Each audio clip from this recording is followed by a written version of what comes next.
Non uniform electric field में जब एक डाइपोल को रखा जाता है तो वो बहुत ज्यादा एक अतरंगी सा बिहेवियर शो करता है। इसी को डेमोन्स्ट्रेट करने के लिए एक एग्जांपल मैं आपको दिखाने वाला हूं, जिसमें हम समझेंगे कि एक डाइपोल को अगर हमने एक इन्फिनिटली लॉन्ग चार्ज्ड वायर के पास में रखा तो इस डाइपोल पे इस वायर की वजह से कितनी फोर्स एक्ट होती है।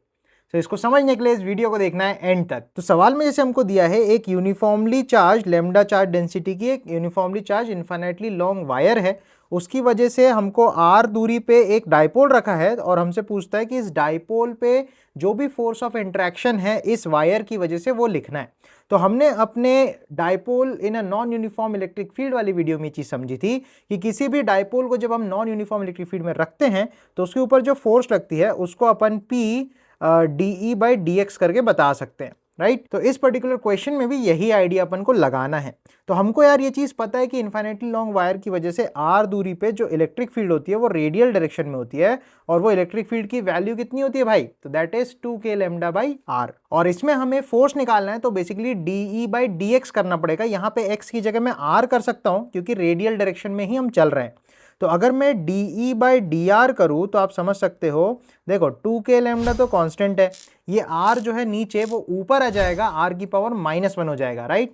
और r की पावर -1 का डिफरेंशिएशन करोगे तो -1 कूद के सामने आएगा और r की पावर 1 कम हो जाएगी, दैट इज -2 बन जाएगी। तो इसका मतलब ये जो डी बाई डी आर आएगा इसकी वैल्यू आएगी -2k lambda divided by R square. तो इस तरीके से डी बाई डी आर अपन ने निकाल लिया। अब अगर मुझे फोर्स लिखना है तो फोर्स की value Sidhi Sidhi P D by D are में कर दूंगा यहाँ पे। तो इसकी वैल्यू हो जाएगी p टाइम्स माइनस में 2k lambda by R square. अब मॉरल ऑफ द स्टोरी यहाँ पे ये देखनी है। अब मॉरल ऑफ द स्टोरी यहाँ पे अपन को ये देखना है कि भाई देखो यहाँ पे एक माइनस आ रहा है, माइनस साइन ये शो कर रहा है कि डाइपोल की मुंडी भले इस तरफ रखी है परंतु इस पे फोर्स जो है वो लेफ्ट साइड में लग रही है। और ऐसा होना भी चाहिए क्योंकि वायर के जितना पास आप रहोगे इलेक्ट्रिक फील्ड उतनी ज्यादा स्ट्रांग होगी और वायर से आप जितना ज्यादा दूर जाओगे तो इलेक्ट्रिक फील्ड उतनी वीक होती जाएगी। सही बात है।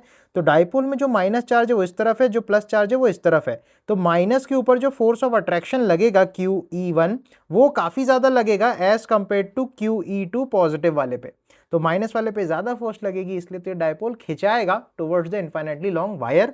इसी वजह से यहाँ पे ये माइनस आ रहा है। तो आई होप ये आइडिया आपको प्रॉपर्ली समझ में आया होगा। ऐसे और इंटरेस्टिंग क्वेश्चंस और प्रॉब्लम सॉल्विंग टेक्निक्स के लिए फॉलो करना है एक्सप्लोर इंटरेस्टिंग को।